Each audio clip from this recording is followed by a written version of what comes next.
حضرت ابو بکر صدیق رضی اللہ تعالی عنہ خلیفہ اول فرماتے ہیں،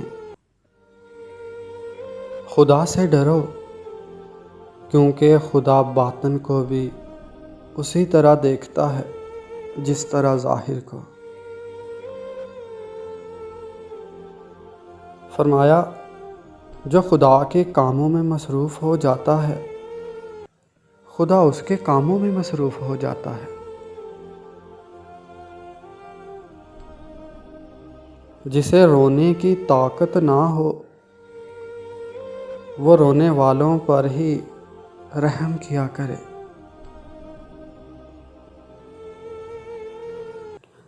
فرمایا، مجھے نئے کپڑوں میں دفن نہ کیا جائے۔ نئے کپڑوں کے زیادہ مستحق وہ لوگ ہیں جو زندہ ہیں اور برہنہ ہیں۔ تو دنیا میں اپنے رہنے کا سامان کر رہا ہے اور دنیا تجھے نکالنے کی فکر میں ہے۔ زبان آدمی کو اکثر مصیبت میں پہنچاتی ہے۔ فرمایا، کاش میں کسی مومن کے سینے کا ایک بال ہی ہوتا۔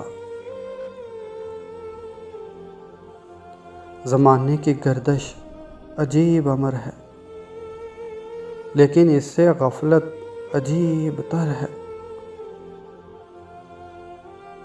گفتگو میں اختصار سے کام لو۔ کلام اتنا ہی مفید ہوتا ہے جتنا آسانی سے سنا جا سکے۔ طول کلامی گفتگو کا کچھ حصہ ذہنوں سے ضائع کر دیتی ہے۔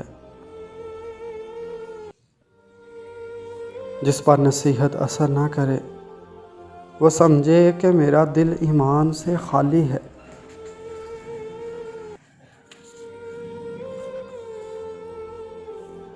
عاجز ترین وہ شخص ہے جس کا کوئی دوست نہ ہو، اگر کوئی مل بھی جائے تو معمولی سے ملال پر اس کو چھوڑ دے۔ دنیا کا طالب صرف علم بڑھانے میں لگا رہتا ہے اور دین کا طالب عمل صالح بڑھانے میں مصروف رہتا ہے۔ عقل مند کی پہچان کم گوئی ہے۔